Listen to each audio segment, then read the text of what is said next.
Une envie de belle poule? Qu'elle soit naine ou de grande taille, la poule d'ornement est d'abord une volaille de race.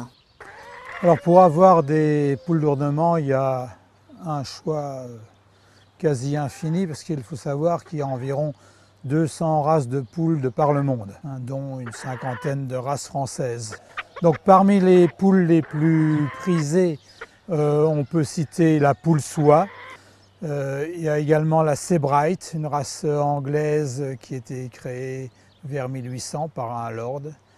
La hollandaise, dont j'ai un exemplaire ici, qui est vraiment le type de poule d'ornement idéal. L'avantage des poules naines, c'est de tenir moins de place. Donc si vous avez qu'un petit espace, privilégié l'élevage des poules naines.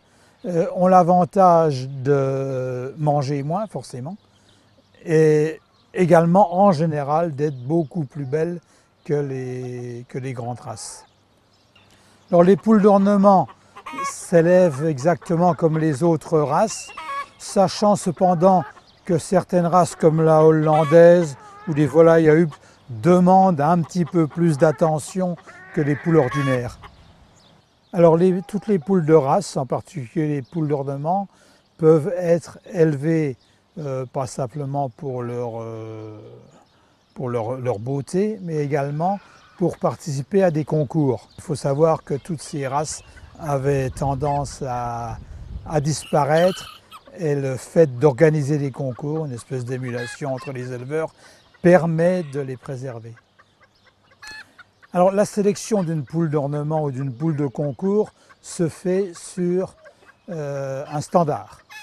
C'est-à-dire que pour chaque race, il existe une description bien précise qui indique la forme de la bête, la couleur du plumage, des ongles, des pattes, la taille, la masse, les œufs. Donc c'est sur ce standard bien précis que chaque éleveur doit sélectionner ses volailles. Vous trouverez ces poules d'ornement chez les éleveurs amateurs de la Fédération française de volailles.